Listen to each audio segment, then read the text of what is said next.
నమ శివాయ దేవాయ సర్వజ్ఞాయ పరాత్మనే యస్యోన్మేష నిమేషాభ్యాం వ్యక్తావ్యక్తమిదం జగత్ మూకం కరోతి వాచాలం పంగుం లంఘయతే గిరిం యత్కృపాతమహం వందే పరమానందతాండవం పరమానందతాండవం.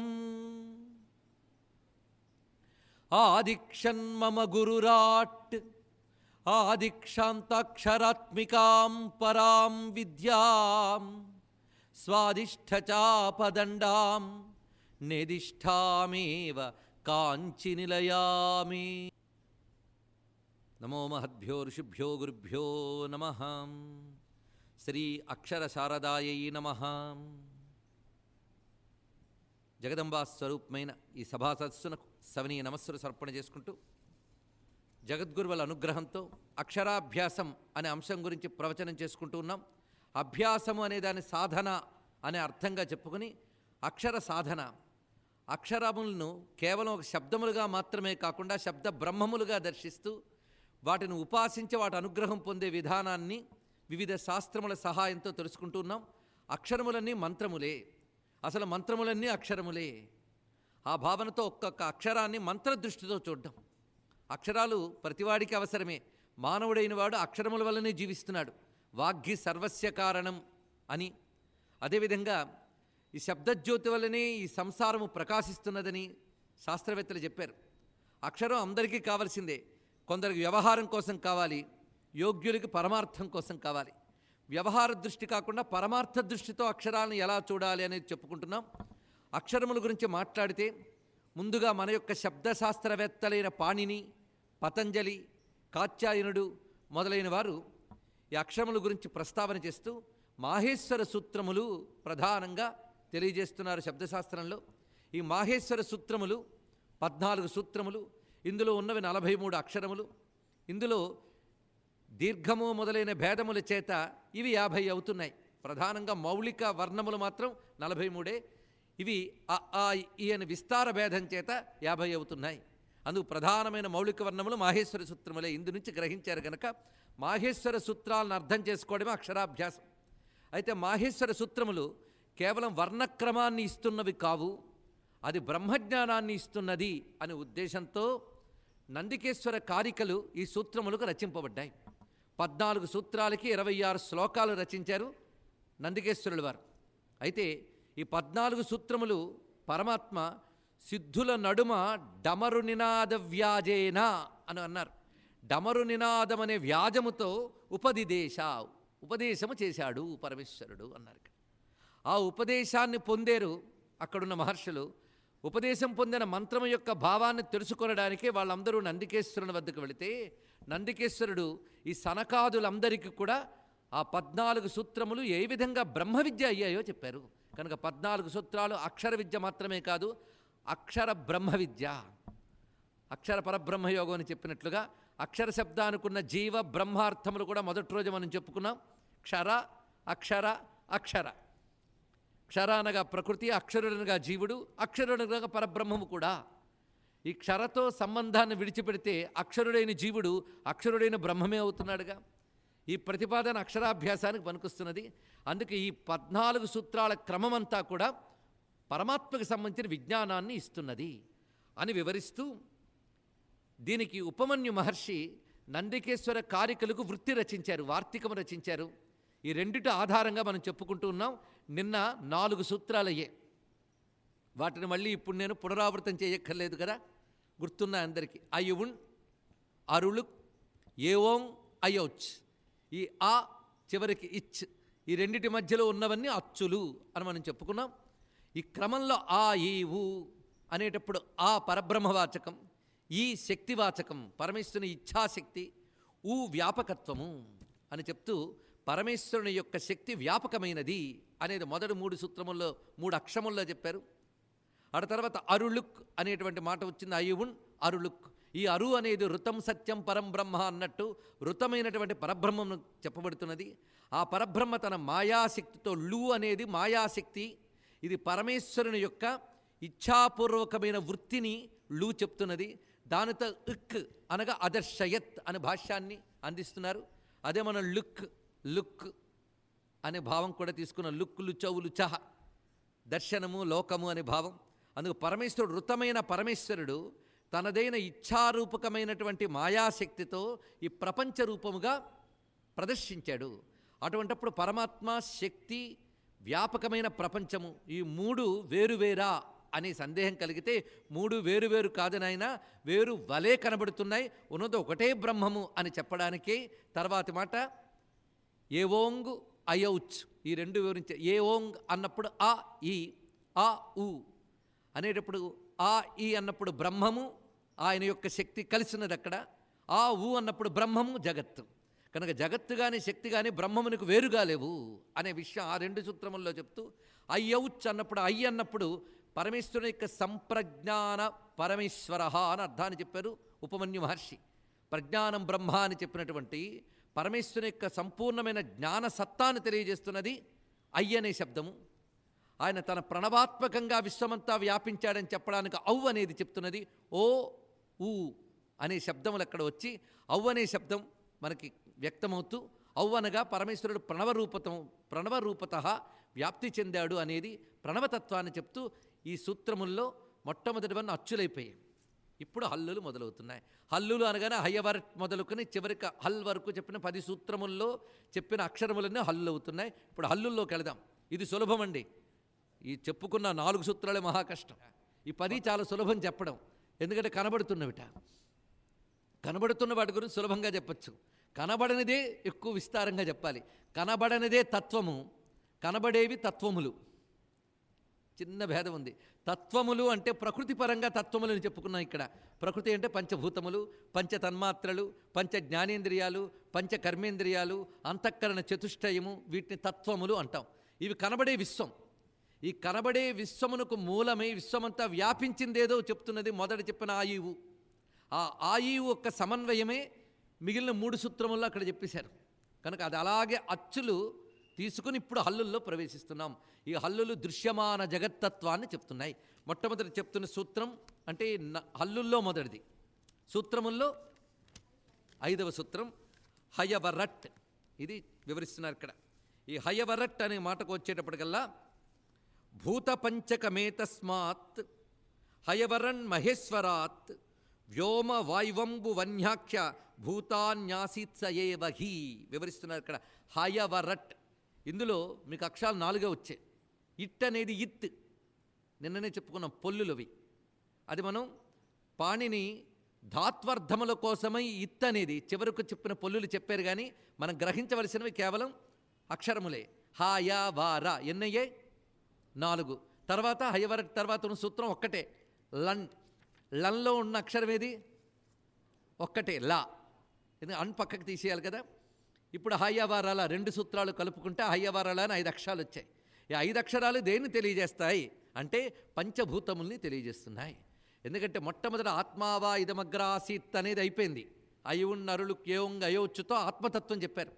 ఆత్మ అవిభాజ్యమైన శక్తి, దాని యొక్క వ్యాపకత్వము మొత్తం చెప్పడం జరిగింది.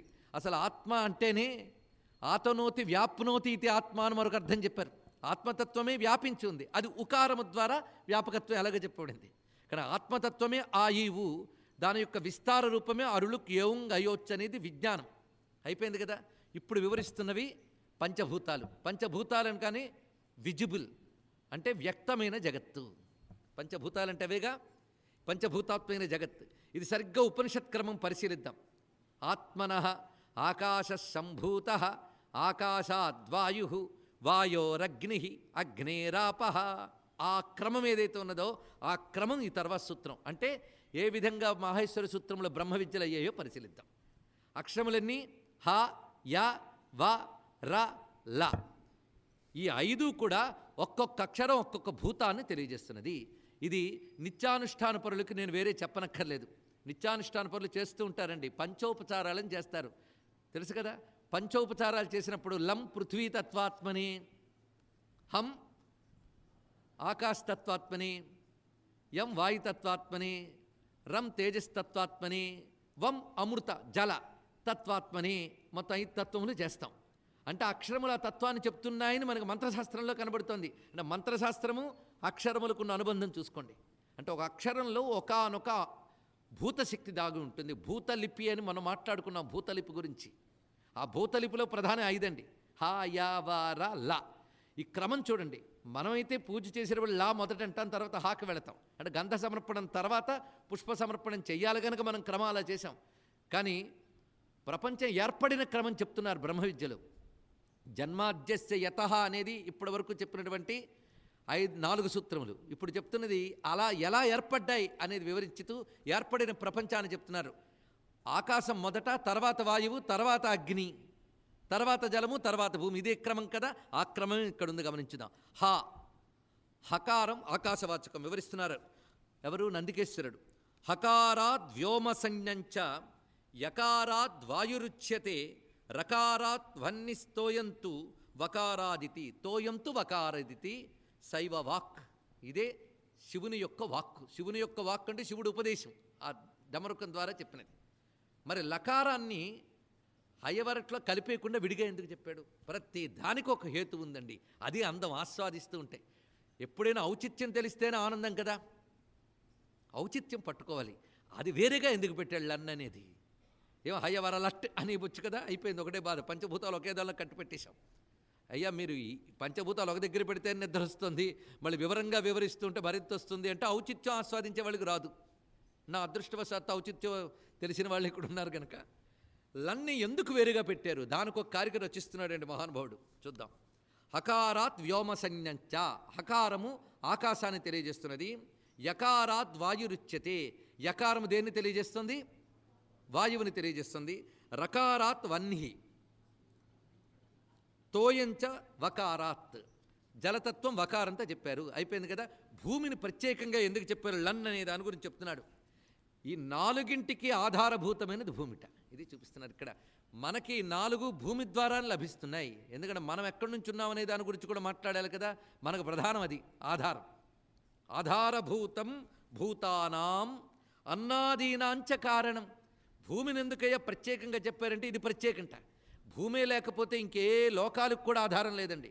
ఇది భాగవతంలో ఒక రహస్యం మనకు చూపిస్తాడు. ఇది పృథు చక్రవర్తి భూమి ద్వారా మానవులకు కావలసిన ఆయన తీసుకుంటే, ఇంద్రాదులు బృహస్పతిని దూడగా చేసుకుని వాళ్ళకు కావలసిన వాళ్ళు తీసుకున్నారు. ఇలా ఒక్కొక్కరు ప్రతి లోకం వాళ్ళు, ప్రతి దేవత భూమి ద్వారానే పొందే. అంటే భూమి సర్వమునకు ఆధారం. ఇది తెలుసుకోవాల్సింది. అందుకే భూతత్వాన్ని ప్రత్యేకంగా వివరించి చూపిస్తున్నారు. పైగా జీవుల ఉత్పత్తి కారణం అన్నం. అన్నాద్భవంతి భూతాని మనకు తెలిసినది. అన్నానికి కారణం భూమి. అందుకే జీవులకు అన్నాదులకు ఆధారం భూమి గనక దీని ప్రత్యేకతను చెప్పడం కోసం ప్రత్యేక సూత్రం చెప్పాడయ్యా అన్నాడు ఇక్కడ. అందుకు ఈ చెప్పిన 4 కూడా భూమిలో మనం పొందుతున్నాం, భూమి ద్వారా మనం పొందుతున్నాం అని చెప్తూ ఆధారభూతం భూతానాం అన్నాదీనాంచ కారణం అన్నాద్రేతః తతో జీవః కారణత్వాల్లనీరితం. ఆ ఇండ్ అనే చెప్పడాన్ని కారణ సూచకంగా ఇండ్ అనే శబ్దం చెప్పబడుతుంది కనుక లన్ అనేటటువంటిది అన్నములకు భూతములకు జీవుల ఉత్పత్తికి భూమి కారణం గనక లన్ అనే సూత్రము ద్వారా భూమి కారణముగా ఉన్నది అని చెప్పారు. ఆ పైన చెప్పిన అట్ అనేటువంటి శబ్దము హయవరలట్ అంటే పంచభూతములుగా విస్తరించుట అనే దాన్ని అక్కడ చూపించారు. పచి విస్తారే అనే ధాతువు ప్రకారంగా పంచ అనే శబ్దానికి 5 అని మాత్రమే కాకుండా విస్తరించుట అని కూడా అర్థం ఉన్నదండి. ఎందుకంటే విస్తారం ఎప్పుడు 5గానే జరుగుతుంది. అందుకు విస్తారాన్ని సూచించడానికి 5. లేదండి 50 ఉన్నాయంటే 5 × 10. మీరు ఎలా లెక్క పెట్టుకున్నా 5. అందుకు నువ్వు ప్రపంచాన్ని ఎంత లెక్క పెట్టుకున్నా 5. అందుకే నీకు లెక్క పెట్టుకోవడానికి 5 వేళ్ళు ఇచ్చాడు భగవంతుడు. పరిశీలించండి ఇక్కడ. అని 5 వేళ్ళు ఇవ్వడానికి కూడా ఇదే ఔచిత్యం ఉందండి. ఎందుకంటే సర్వజీవ సృష్టిలో మానవ సృష్టి పూర్ణం భూమి యందు అని మొన్ననే చెప్పుకున్నాం. అందుకే మానవుడికి పురుషుడు అని ఎందుకు వచ్చిందంటే ఇతర జీవుల కంటే పూర్ణుడు. కానీ వీడి శరీర నిర్మాణంలోనే ఒకానొక యోగతత్వం దాగి ఉండాలి. అందుకే లెక్క పెట్టుకోవడానికి 5 ఇచ్చాడు. కనుకనే పంచభూత క్రమం హయవరట్ లన్ అనే సూత్రముల ద్వారా చెప్పబడ్డాయి. అంటే 5, 6 2 కలిపైపోయి. తర్వాత సూత్రం ఏమిటి? న్యమగణనం. అయితే ఇక్కడ ఏం చెప్తున్నాడంటే పంచభూతాలను విడిగా చెప్పడం కాదు, ఈ పంచభూతములుగా ఉన్నది కూడా పరమాత్మయే. ఇది అష్టమూర్తి తత్వ వివేచన కూడా మనము చూపిస్తున్నాం. అంటే పరమాత్మని ప్రపంచాన్ని వేరుగా చూడడం కాదు, అది గమనించుకోవాల్సిన ప్రధానమైన ఉద్దేశం. అందుకే ఈ రూపముగా వ్యాపించినటువంటి వాడు ఆ పరమాత్మయే అనే విషయాన్ని చూపిస్తూ తర్వాత న్యమగాణనం అనే మాట వచ్చింది. ఇక్కడ న్యమగాణనం ఈ శబ్దములు ఇప్పుడు వాడుకలు మనం వాడగానే కాకా ఘాగా న్యా చాచా జాజా న్యా అంటామే. ఆ చాచా జాజాల తర్వాత వచ్చింది మొదటి అక్షరం అండి న్యా. మా మన కాకా గాఘాల తర్వాత వస్తుంది, అది తర్వాత పెట్టుకోవాలి. న్యామాంగా నా నా అనేది పొల్లు. చూడండి యమగాణన మళ్ళీ 5 వచ్చే జాగ్రత్తగా చూడండి. 5 ఏమిటి మీరు పట్టుకోండి. కవర్గ చవర్గ తవర్గ టవర్గ పవర్గముల యొక్క చివరక్షరాలు తీసుకోండి. కాకా గాఘన్య చచజన్య టాటా డాడ అన్న తాత దాదన్న పాప బాబమ్మ. అయితే మనం చదివిన వరుసలో ఉండొచ్చుగా, అలా పెట్టలేదు, ఇలా మార్చాడండి. మనం అనుకునే వర్ణమాల క్రమం వేరు, మాహేశ్వర సూత్రముల క్రమం వేరు. కానీ వర్ణమాలలో అచ్చులు హల్లులు అనే పేరు మాత్రం మాహేశ్వర సూత్రాల వల్లే వచ్చింది. ఇది మళ్ళీ మర్చిపోవద్దు. మాహేశ్వర సూత్రాల వల్ల అచ్చులు హల్లులు వచ్చాయి. కానీ అచ్చుల క్రమం తర్వాత మనం కాకా గాఘ న్యా రాస్తాం. కానీ మాహేశ్వర సూత్రములు హయవరటితో ప్రారంభమవుతున్నాయి. అంటే మాహేశ్వర సూత్రములు బ్రహ్మతత్వాన్ని, బ్రహ్మము విశ్వమునందు ఎలా దర్శించాలనే తత్వాన్ని చెప్పడానికి వచ్చాయి కనుక ఆ క్రమం వేరు. అక్షరముల క్రమము మంత్రశాస్త్ర ఆధారంగా ఏర్పరిచారు. రెండు పరస్పర విరుద్ధం కాదు. అది ఒక పద్ధతి, ఇది ఒక పద్ధతి. 2 పద్ధతులు మనం సమన్వయించుకోవాలి. అందుకే మంత్రశాస్త్రాల్లో అక్షరాలను ఉపాసించేటప్పుడు మనం రాసుకునే వర్ణమాలా క్రమం బట్టి రాస్తారండి. మీరు పరిశీలించండి. వర్ణమాలా క్రమం ఏది? అ ఆ ఇల్ తర్వాత కాకా గాఘ చాచా జాజా, ఇది వర్ణమాలా క్రమం. ఈ వర్ణమాలా క్రమం ప్రకారంగానే మనం మాతృకాన్యాసం చేస్తాం. ఈ వర్ణమాలా క్రమంతోనే ప్రతి మంత్రశాస్త్రంలోనూ ఆరాధన చెప్పారండి. మన మహాన్యాసంలో చేసేటువంటి న్యాసం కానీ, అదేవిధంగా ఇతర దేవతా మంత్రములు చేసేటప్పుడు ఆగమాల్లో ఈ క్రమమే చెప్పారు. ఏది? అకార క చ ట అకచట తప. అకచట తప అంటే తెలిసింది కదా. మొదట ఆ అంటే అచ్చులు, కచట తప అంటే కవర్గ చవర్గ టవర్గ తవర్గ పవర్గ. ఇవి మాతృకలు. ఇవి అది మాతృకా విషయములు. ఇది మాహేశ్వర సూత్రములు. రెండిటికి తేడా ఉందని రాదు, అందుకనే ఆగుతున్నాను. 2 పద్ధతులు. మాహేశ్వర సూత్రములు బ్రహ్మజ్ఞానాన్ని విశ్వము బ్రహ్మమయం ఎలాగో చెప్పడం కోసం వచ్చాయి. అంటే సర్వం బ్రహ్మమయం జగత్ అనేది ఒక్కటే జ్ఞానం అండి. ఆ జ్ఞానాన్ని చెప్పేది వేదాంతం. ఆ జ్ఞానమే చెప్తోంది మాహేశ్వర సూత్రములు. పట్టుకున్నాం కదా. సర్వం బ్రహ్మమయం జగత్ అనేది ఒకటే మాటట. మనం అనేక మార్లు చెప్పుకున్న ఈ అంశం వేదాంతం అంతా కలిపి ఒక్క మాటలో చెప్తున్నాను అంటాడు సూత సంహితలో చివరికి. ఒక్క మాట, అదొక్కటి తెలుసుకుంటే చాలుటండి. ఇదంతా చాలా సులభం. చూసారా? వాల్యూమ్స్ చదవక్కర్లే, చాప్టర్స్ పెద్ద పెద్ద చాప్టర్స్ చదవక్కర్లే. ఒక్క మాటేట. ఒక్క మాట చెప్తాను విను, అదొక్కటే అన్నాడు సూతుడు. మొత్తం వేదాంతములు 108, 1008 ఉపనిషత్తుల, 1,000 ఉపనిషత్తుల మీ ఇష్టం. అన్నిటి సారం ఒక్క వాక్యంట. విందామా ఆ వాక్యం? సర్వం బ్రహ్మమయం జగత్, అదొక్కటే అన్నాడు. ఆ ఒక్క వాక్యమేనా? మరి ఇన్ని శాస్త్రాలు ఎందుకందంటే ఆ ఒక్కటి అర్థం కావడానికి అన్నాడు. ఆ ఒక్కటి అర్థం కావడానికి ఇన్ని శాస్త్రాలు పట్టేయండి. సర్వం బ్రహ్మమయం జగత్తు, కానీ పాట పాడుకోవడానికి పనికొచ్చింది కానీ తెలియలేదు. అది తెలియడం కోసం విచారణ చేయాలి. ఆ విచారణ ఎలా చేయాలనడానికి పద్ధతి కావాలి. ఆ పద్ధతి చెప్పడం కోసం శాస్త్రాలు వచ్చాయి. కనుక సర్వం బ్రహ్మమయం జగత్ అని చెప్పడమే మాహేశ్వర సూత్రములు చేస్తున్న పని. ముందు బ్రహ్మం అంటే ఏంటో ప్రస్తావన చేశారు. జగత్తు తన యొక్క మాయాశక్తి వల్ల ఆయన యందు ఎలా భాషిస్తోందో, ఈ భాషించడాన్ని వేదాంతులు ఆభాసిస్తుందో అనుకోవచ్చు. ఎలా అనుకున్నా పర్వాలేదు. ఆయన యందు జగత్తు ఎలా ఆభాసిస్తోందో అది తర్వాత సూత్రములు విస్తరించి చూపిస్తున్నారు. మొత్తానికి బ్రహ్మజ్ఞానం చెప్తోంది మాహేశ్వర సూత్రములు, మంత్రజ్ఞానాన్ని చెప్తున్న అక్షర విజ్ఞానం అంటే వర్ణమాల క్రమం. ఈ 2 కలిపితేనే అక్షరాభ్యాసం. కనుక మనం ప్రస్తుతం చేసుకున్న అక్షరాభ్యాసం మాహేశ్వర సూత్రములు. ఇక వర్ణక్రమంలో దాని ఔచిత్యం దానికి ఉంది. అది మొదటి రోజు ఉపోద్ఘాతంలో రెండిటికి కలిపే చెప్పాం. ఇప్పుడు ఇది వింటే ఉపోద్ఘాతం మళ్ళీ అర్థమవుతుంది, కానీ ఉపోద్ఘాతం మళ్ళీ రిపీట్ చేయరు. తర్వాత విస్తార జ్ఞానంలో మీకు గుర్తు తెచ్చుకుంటే సరిపోతుంది. ఇప్పటి వరకు మనం మాహేశ్వర సూత్రాల్లో ఉంటున్నాం. వర్ణక్రమం మాహేశ్వర సూత్రముల్లో లేదు. ఎందుకంటే కాతో మొదలైన హయవరట్ అని మొదలైంది. అందులో ఒక ఔచిత్యం ఉంది. ఇప్పుడు యమగణనం అన్నప్పుడు మన లెక్క ప్రకారంగా ముందు రావాల్సింది కాకా గాగా జ్ఞాలో రావాలి. కానీ చాచా జాదా తాన్లో ఉన్నది ఇక్కడ తెచ్చాడు. దాని తర్వాత మా తీసుకొచ్చాడు. మా అనేది పాపా బాబా మాలోది. దాని తర్వాత మళ్ళీ తీసుకొస్తున్నాడు యమ గణనం అన్నప్పుడు మళ్ళీ మొదట చెప్పినటువంటి కాకాగాఘాన్యాలోది మళ్ళీ తెచ్చాడు. తర్వాత నా పెట్టాడు. తర్వాత తాతాధానాలోని నా పెట్టాడు. ఎందుకు ఇలా మార్చాడు? ఇది మనం తెలియాలి కదా, మనకి ఇబ్బంది లేకుండా మొత్తం కవర్గ చవర్గాల్లో చివరివన్నీ ఒక దగ్గరే పెట్టచ్చు కదండి, ఇడిదటు అటుదిట్టు తేవడంలో. అంటే ఈ క్రమం అక్షరాలను పేర్చడం కోసం చెప్పట్లేదు, ఇందులో కొన్ని క్రమములు చూపిస్తున్నట్టు. ఇందాక పంచభూతాలకి చెప్పారు కదా, ఈ పంచభూతాలకి సంబంధించిన పంచతన్మాత్రల్ని తెలియజేస్తున్నాయి ఇవి అన్నాడు ఇక్కడ. ఈ 5 దేన్ని తెలియజేస్తున్నాయి? పంచతన్మాత్రల్ని తెలియజేస్తున్నాయట. ఎంత విషయం చూడండి. మరి దీనికి ప్రమాణాలు చూపించాలి కదా, ఎక్కడెక్కడ ప్రమాణాలు చూడండి. నందికేశ్వరుడు కారికలు చెప్పేశాడు. ఆయన ఎవరు? సాక్షాత్తు నందీశ్వరుడు. ఆయన కారికలు చెప్తాడు. కొన్ని ఉపమన్యు భాష్యం రచించినప్పుడు మాత్రం అనేక ప్రమాణాలు చూపిస్తున్నాడు, ఉటంకిస్తూ. భాష్యంలో ప్రమాణాలు చూపించాలి. అందుకే ఉపమన్యువు తంత్రశాస్త్రాల్లోంచి, వేద సమ్మత తంత్రశాస్త్రాల్లోంచి ప్రమాణాలు చాలా ఇచ్చాడు. నిన్నను మనం కొన్ని చెప్పుకున్న శ్రీతంత్రంలోది.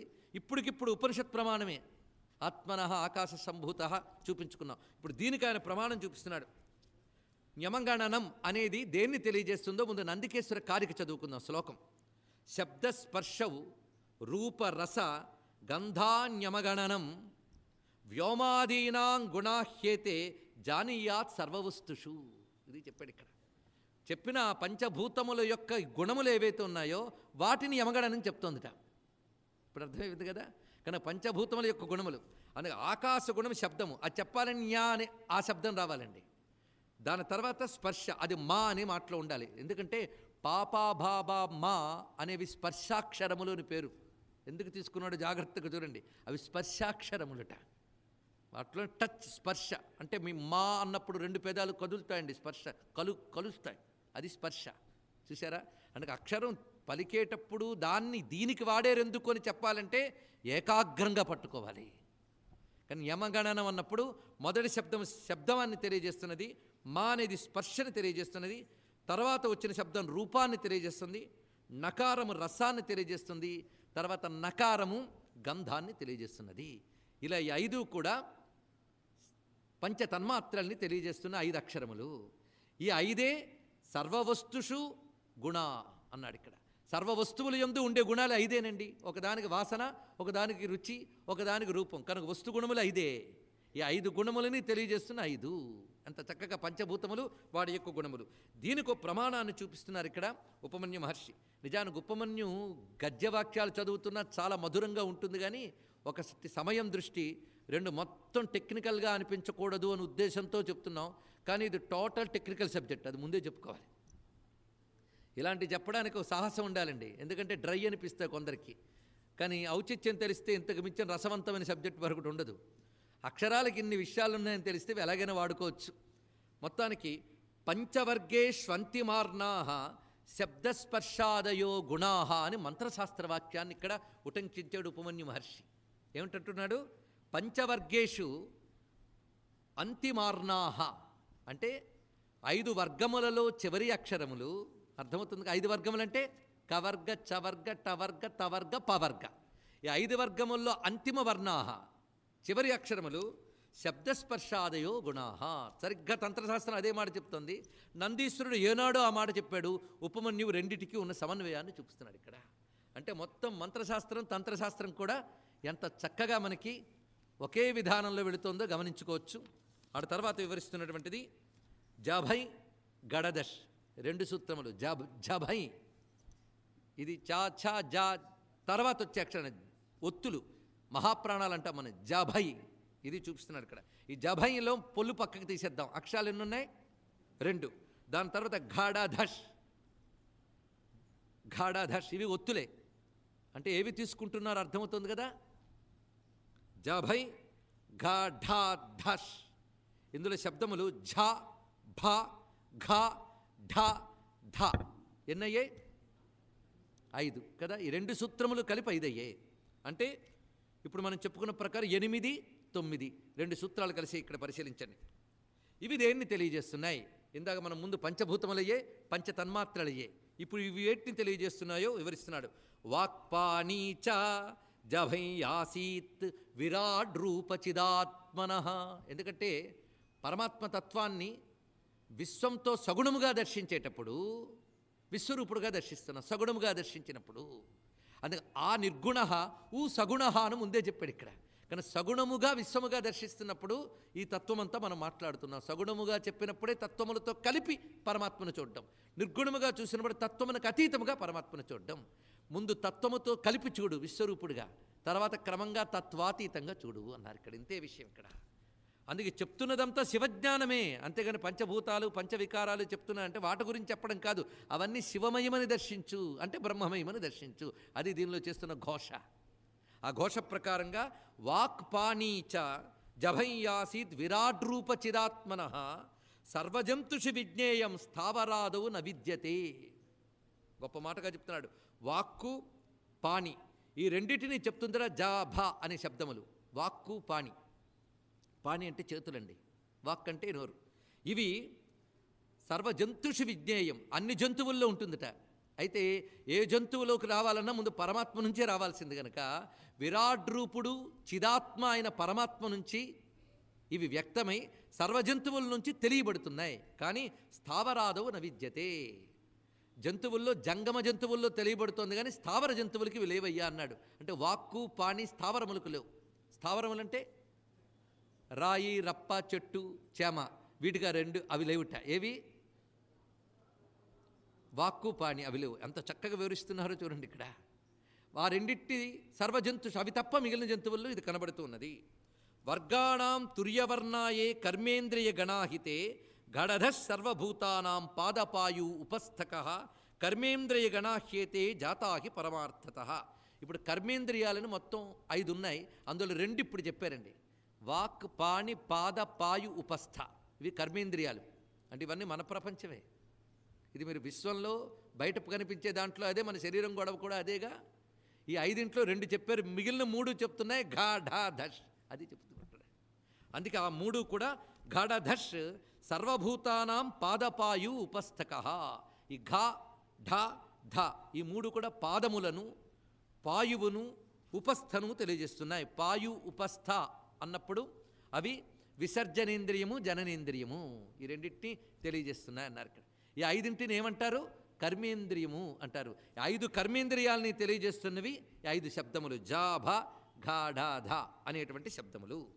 మొత్తానికి విశ్వవిజ్ఞానం ఎలా కనబడుతుందో మొత్తం 14 సూత్రాల్లో అర్థమవుతున్నది కదా.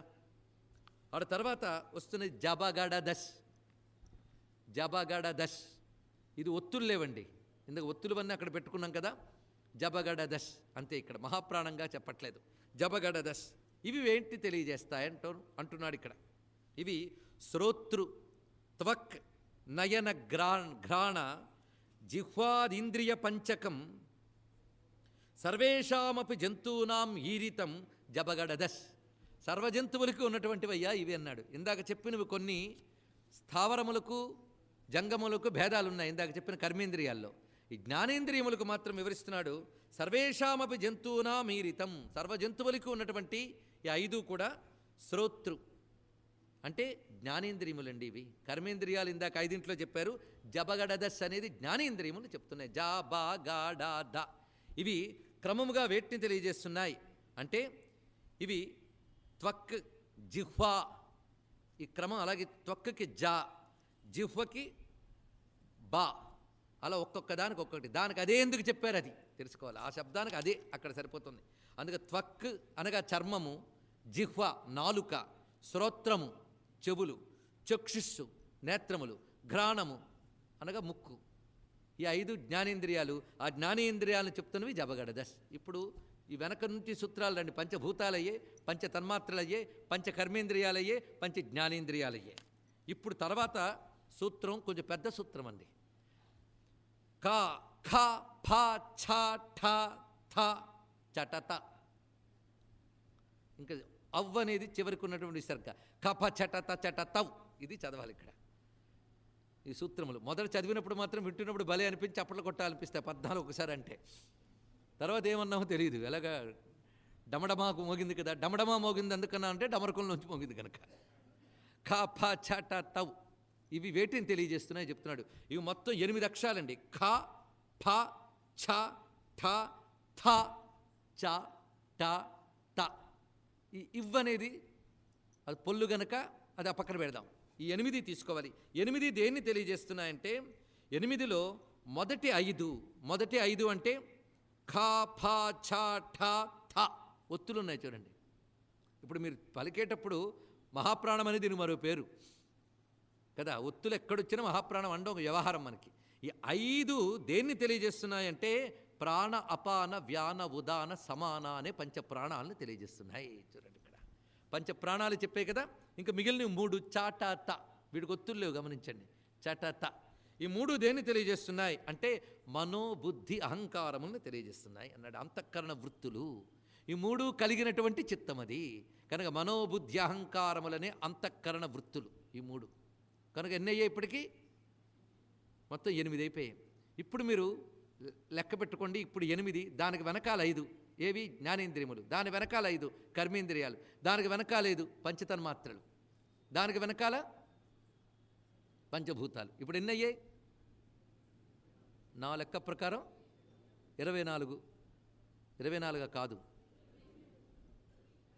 28 తత్వములు ప్రధానంగా. అంటే దీనికేముందండి, కొందరు 24, కొందరు 25 ఏవైనా చెప్పచ్చు. కించిత్ భేదములు. ఇప్పుడు ఈ మైక్ని నేను 2 ముక్కలు చేస్తాను, మరొక నుంచి 3 ముక్కలు చేస్తాడు. ఎన్ని చేసినా ఒక్క మైక్లోవే. అందుకు కొందరు 24 తత్వాలు అంటారు, కొందరు 36 తత్వాలు తంత్రశాస్త్రంలో. 36 కరెక్టా 24 కరెక్టా అని గింజుకోనక్కర్లే.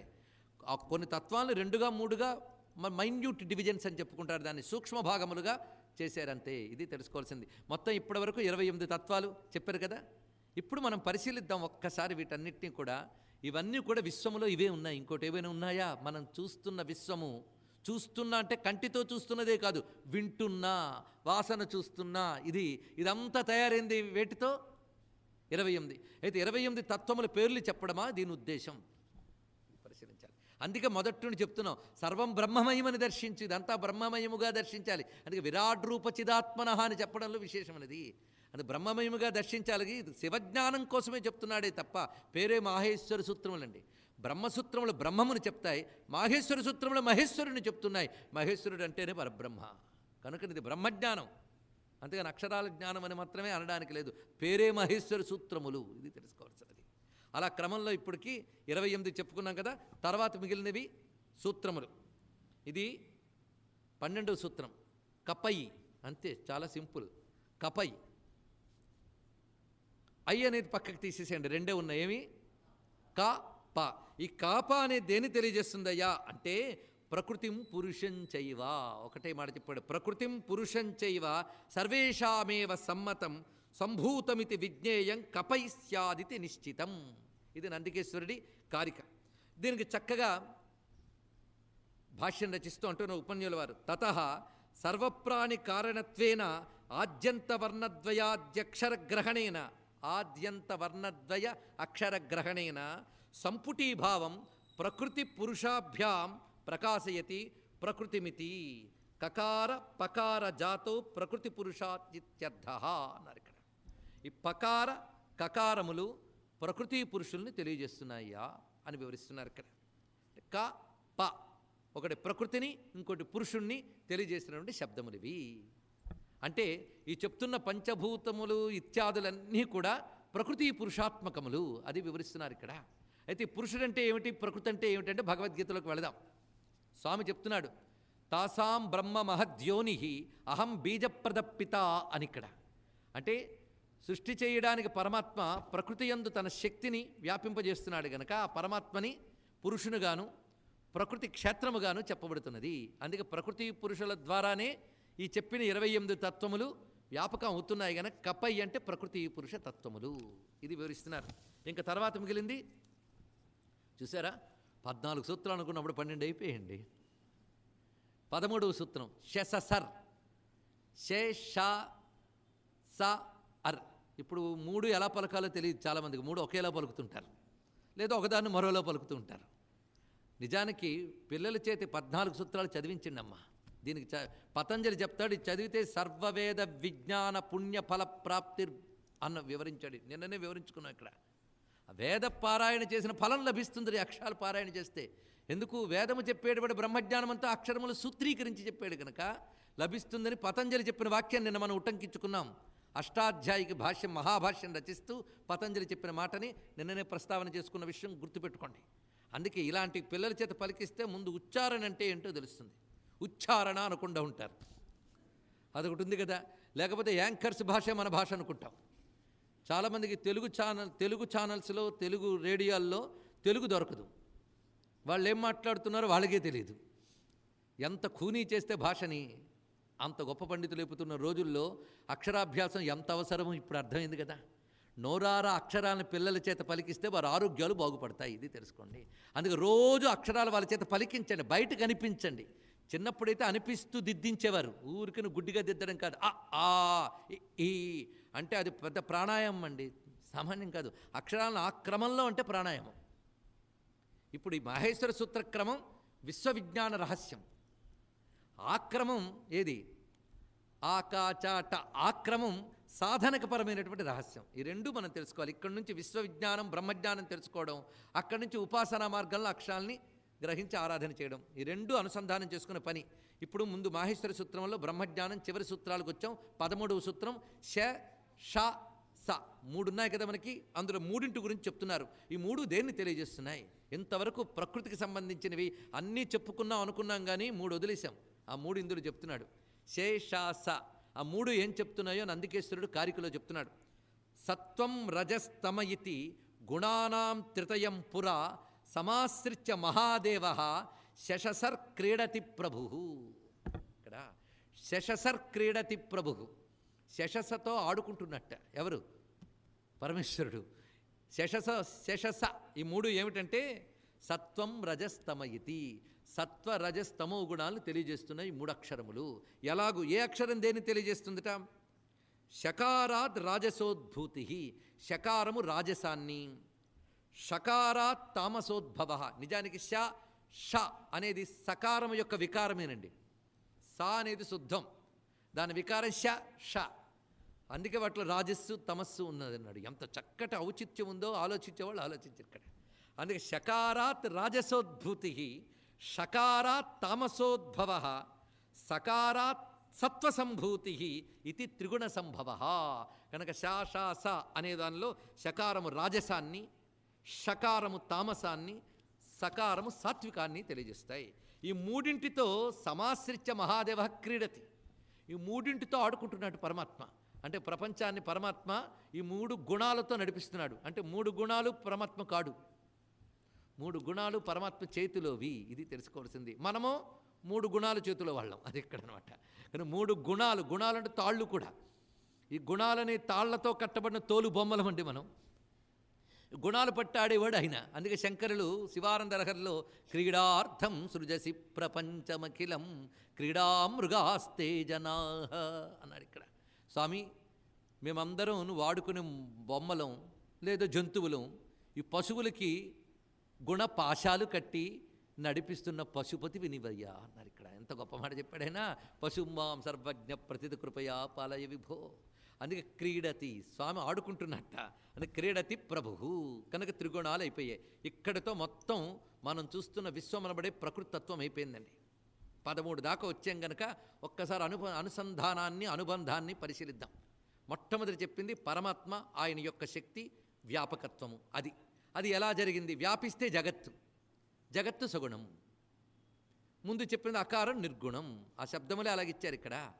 కానీ నిర్గుణమైన పరమాత్మ తన మాయాశక్తితో సగుణుడిగా వ్యాపకముగా కనిపిస్తున్నాడు.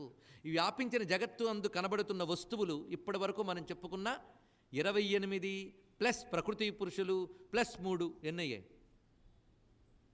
33. ఈ 33గానే విశ్వమంతా ఉన్నది.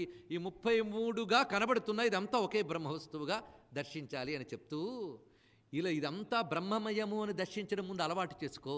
విశ్వము బ్రహ్మమయము అని దర్శించడం అలవాటు చేసుకున్నాక విశ్వాతీతుడు బ్రహ్మము అని తత్వం నీ తర్వాత అర్థమవుతుందయ్యా అన్నాడు ఇక్కడ. ఎందుకంటే నువ్వున్నది ప్రకృతిలో, నువ్వు ప్రకృతికి అతీతం గురించి చెప్తే నీకేమర్థమవుతుంది? అందుకు నువ్వు తెలుసుకోవాల్సింది ముందు ప్రకృతిని పరమాత్మని కలిపి పట్టుకో, తర్వాత ప్రకృతిని ఉపసంహరించి పరమాత్మని పట్టుకో. ఇది తెలుసుకోవాల్సిన సూత్రం. అందుకు చిట్ట చివరి సూత్రం ఒకే ఒక్కటి, హల్. హకారం చెప్పాడు. ఈ హల్ శివశక్తి కామః. గుర్తుందా ఈ శ్లోకం? దేంట్లోది? సౌందర్యలహరిలో పంచదశిని ఆవిష్కరిస్తూ శంకర భగవత్పాదుల వారు ఏ అక్షరం ఏ దేవతను తెలియజేస్తుందో చెప్పారండి. ఆది విద్య గురించి చెప్తూ మొదటక్షరమైన హకారము శివ, మిగిలిన అక్షరాల గురించి చెప్పను, ఎందుకంటే మంత్రాన్ని సభల్లో చెప్పరాదు అని. హకారం శివవాచకం, అందుకే చిట్ట చివరికి హల్లో ఏ అక్షరం మిగిలింది? హా. ఈ హా దేన్ని తెలియజేస్తున్నదయ్యా అంటే వివరిస్తున్నారు ఇక్కడ. తత్వాతీత పరః సాక్షి సర్వానుగ్రహ విగ్రహ అహమాత్మా పరోహల్స్యాం ఇది శంభు స్థిరోదధే అన్నాడు ఇక్కడ. చిట్ట చివరికి హల్లని చెప్పడంలో ఏంటంటే, ఇప్పటి వరకు మీకు హయవరట్ నుంచి శశసర్ వరకు తత్వములు చెప్పాను.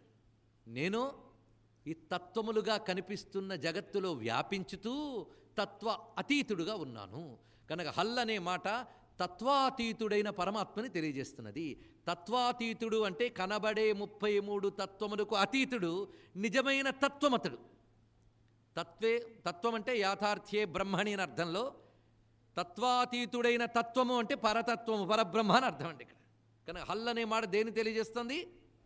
పరబ్రహ్మమని. తత్వములు ప్రకృతి నిండా వ్యాపించున్నాయి, ప్రకృతికి అతీతుడైన వాడు పరమాత్మ. పరమాత్మని తెలియజేసే శబ్దమే హల్ అనేటువంటిది. ఆ పరమాత్మ ఎవరు? నేనే అన్నట్టు. ఆ డమరుకంలో చిట్ట చివరికి హల్లను మోగించి అన్నిటి దాటిన తర్వాత ఎవడు మిగిలిన్నాడో వాడే నేను. వాడే నేనన్నాక చెప్పడానికి తర్వాత ఇంకేం మిగిలింది? అందుకే ఇదే ఆఖరి సూత్రం పో అన్నట్ట అని తిరోదదే మాయమీ పెట్టండి. డమరకం మోగించి 14 ఇచ్చి మాయమీ పెట్టాయన అక్కడి నుంచి అని నందికేశ్వరుడు వివరించాడు ఇక్కడ. అహకారం దేని తెలియజేస్తుంది? ఇప్పుడు తత్వాతీత పరః సాక్షి, సాక్షిభూతంగా ఉన్నవాడు. మరి సర్వానుగ్రహ విగ్రహ, ఇది చాలా గొప్ప మాట వాడారండి ఇక్కడ నందీశ్వరుడు. సర్వ అనుగ్రహ విగ్రహుట్ట. పరమాత్మకి నిజానికి ఏ విగ్రహము లేదండి, నిరాకారుడే. కానీ విగ్రహం ఎందుకు ధరించాడయ్యా అంటే అనుగ్రహ విగ్రహ, అనుగ్రహించడం కోసం విగ్రహం ధరించాట. అందుకే తత్వాతీతుడు పరుడు అయిన పరమాత్మ సాక్షిగా చూస్తున్న పరమేశ్వరుడు భక్తులను అనుగ్రహించడం కోసం విగ్రహం తీసుకొచ్చాడు. ఏమిటా విగ్రహం? భగవంతుడు అనుగ్రహంతో స్వీకరించిన విగ్రహం ఏంటండి? ఇది ఆలోచించాలండి. ఇక్కడ గొప్ప మాట వదిలేండి నందికేశ్వర కారికలో, పట్టుకోండి ఇక్కడే. భగవంతుడు విగ్రహం ఎందుకు ధరించాడు? దేనికి? సర్వానుగ్రహం, అందరిని అనుగ్రహించడానికి. అనుగ్రహించడం అంటే దయ చూపించడం. దయ చూపించడం కోసం విగ్రహం ధరించాడు కదా. కాదని నేను అనను కానీ అవునని ఒప్పుకో. సిద్ధమేనా దీన్ని తెలుసుకోవడానికి? పట్టుకుందాం. ఎంత అందమైన మాట చెప్తున్నాడు. ఇంతవరకు మనం మాట్లాడినప్పుడు పరమాత్మ సగుణముగా అంటే ప్రపంచ దృష్టి ఉన్నప్పుడు మనకి అది సగుణమైన బ్రహ్మము అనే దృష్టి అలవాటు చేసుకోవాలి. అప్పుడు పరమాత్మ విగ్రహం ఏమైంది? విశ్వమేగా. ఇప్పుడు వరకు చెప్పబడ్డ ప్రకృతి అంతా కూడా పరమాత్మ యొక్క విగ్రహం. ఇది తెలుసుకోవాల్సింది. పరమాత్మ యొక్క విగ్రహమే. అందుకే పరమాత్మ యొక్క అసలు విగ్రహం ఏంటి? త్రిభువన వపుషం. అక్కడ విష్ణు అన్న ఇక్కడ శివుడు అన్న ఒకటి. వ్యాపించిన వాడు ఆయనేగా. ఆ మాటకు వస్తే నటరాజు దగ్గరికి వెళదాం. ఎందుకంటే నటరాజు డమరకుల నుంచి వచ్చింది కదా. ఆంగికం భువనం యస్య, ఆంగికం భువనం యస్య, వాచికం సర్వవాంగ్మయం, ఆహార్యం చంద్రతారాది తం వందే సాత్వికం శివం. అంటే అక్కడ శివుడు ఎవడు? విశ్వేశ్వరుడు. విశ్వము వేరు కాదు, విశ్వేశ్వరుడే విశ్వము. విశ్వరూపుడు. విశ్వరూపాయ వై నమో నమః. ఋతం సత్యం పరం బ్రహ్మ పురుషం కృష్ణపింగళం ఊర్ధ్వరేతం విరూపాక్షం విశ్వరూపాయ వై నమో నమః. కానీ విశ్వరూపుడు ఎవరు? పరమేశ్వరుడేగా. విశ్వమే ఆయన యొక్క రూపము అంటే విగ్రహం. ఆ విగ్రహం ఎందుకు ధరించాడు ఆయన? విశ్వ విగ్రహం ఎందుకు ధరించాడు? సర్వానుగ్రహం, అందరిని అనుగ్రహించడానికి ధరించేట. అనుగ్రహం అంటే దయ చూపించడానికి కదా. చూద్దాం. అనుగ్రహ, ఈ మాట గొప్ప విశేషం అండి. అనుసరించి గ్రహించుట అని అర్థం ఇక్కడ. అనుసరించి గ్రహించుట. ఎందుకంటే సృష్టిలో మనం సుఖం కానీ దుఃఖం కానీ ఎక్కడి నుంచి పొందుతున్నాం? ఇది చెప్పండి. సుఖం కానీ దుఃఖం కానీ ఎక్కడి నుంచి పొందుతున్నాం? ప్రకృతి నుంచే, ప్రపంచం నుంచే పొందుతున్నాం. అవునా లేదా? ప్రపంచం ఎవరి విగ్రహం? ఈశ్వర విగ్రహం. అంటే సుఖం దుఃఖం ఎవరిస్తున్నారు? పరమాత్మ ఇస్తున్నాడు. ఏ రూపంతో ఇస్తున్నాడు? ప్రపంచ రూపంతో ఇస్తున్నాడు. కానీ ప్రపంచ రూపంతో మనం సుఖదుఖాలు పొందుతున్నప్పుడు ప్రపంచములో అవి ఇస్తున్నవాడు పరమేశ్వరుడే. కనుక సుఖము దుఃఖము పరమేశ్వరుని వల్లనే వస్తున్నాయి. పరమేశ్వరుడే సుఖ దుఃఖములనబడే కర్మ ఫలములను ఇస్తున్నాడు. తెలిసింది కదా. అయితే ఆయనే సుఖ దుఃఖాలు ఇస్తున్నాడు కనుక ఆయన్నే మనం పట్టుకుని నిందిస్తే సరి కదా. ఎందుకయ్యా దుఃఖం ఇచ్చావు, ఎందుకయ్యా సుఖం ఇచ్చావంటే నా ఇష్టం అనడు ఆయన. ఒకవేళ అంటే అంటాడు, మనకు అర్థం కాదు కనుక. కానీ ఇక్కడ ఒక రహస్యం ఉంది. అవి ఇష్టానుసారం ఇవ్వట్లేదండి, అనుసరించి గ్రహిస్తున్నట్ట. అది ఇక్కడ చూపిస్తున్నాడు. అనుగ్రహ, అనుసరించి, అనుసరించే గ్రహించి మన కర్మఫలాల్ని అనుగ్రహిస్తున్నాడు. అనుసరించే అనుగ్రహిస్తున్నాడు. ఇది తెలుసుకోవాలి. అనుసరించి ఇస్తున్నాడు, ఊరికనే ఇవ్వట్లేదు. దేన్ని అనుసరించి? మన కర్మలను అనుసరించి ఇస్తున్నాడు. ఇది తెలుసుకోవాల్సింది. ఎంత చక్కని సమన్వయంతో చూపిస్తున్నారు చూడండి.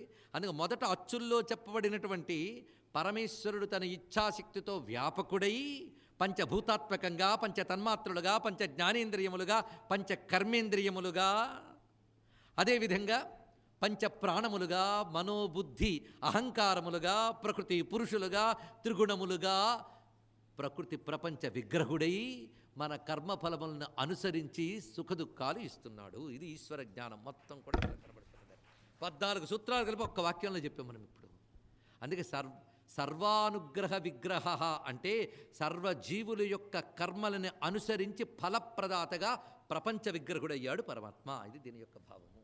ఇంత విశేషమైన భావాన్ని అందిస్తున్నాడు అందుకేశ్వరుడు కారిక్కడో.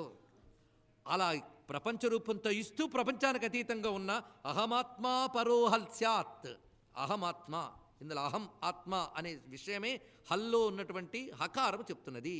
అందుకే ఇది హంస శివ సోహం హంస అనే దానిలో కానీ అహం బ్రహ్మాస్మిలో కానీ ఉన్న హకారమే ఈ ప్రధానమైన వర్ణమయ్యా. అహమాత్మా పరోహల్స్యాం ఇది శంభు స్థిరోదది. అహమాత్మా బ్రహ్మ అని చెప్పి శివుడు మహిమ పెట్టా. అంటే మహావాక్య సారం చివరి అక్షరంలో పెట్టి చూపించాడు. అంటే సూత్రప్రాయంగా చెప్పాడు కనుక దట్టించి ఇచ్చాడండి.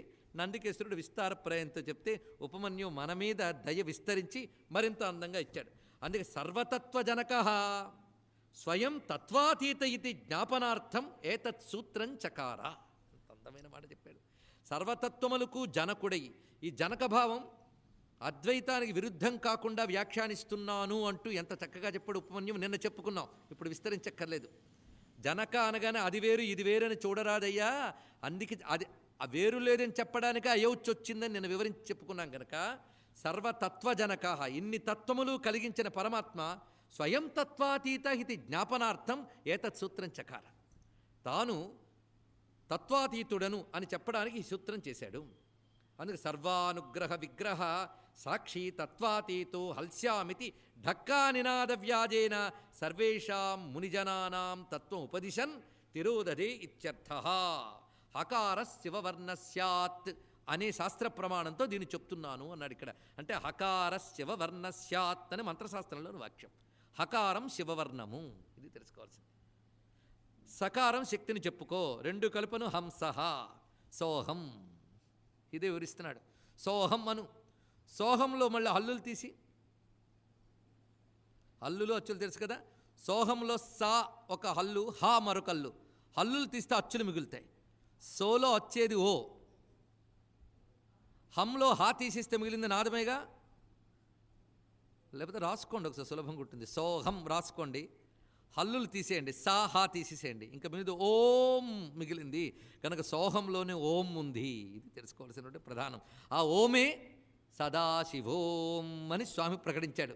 అందుకే ఇక్కడ హకార శివవర్ణ స్యాత్. ఈ మాట ఈశాన సర్వ విద్యానాం ఈశ్వర సర్వభూతానాం బ్రహ్మాధిపతిర్ బ్రహ్మణోధిపతిర్ బ్రహ్మ శివోమే అస్తు సదాశివోం. ఈ మహామంత్రం మొత్తం 14 చెప్పి ఒక్కసారి అనుకుంటే మరింత అందంగా సరిపోయిందండి. ఈశాన సర్వ విద్యానం గనక సర్వ విద్యలకి మూలమైన అక్షరముల్ని స్వామి పలికాడు అక్కడి నుంచి. ఎందుకయ్యా అంటే సర్వభూతములకి ప్రభువుని గనక వాళ్ళని తరింపజేయడానికి ఈ విద్యని చూపిస్తున్నాను. ఈ వర్ణములతోనే వేదరూపుణ్ణి ప్రకాశిస్తున్నాను, మరొకటి లేదు. మంగళం.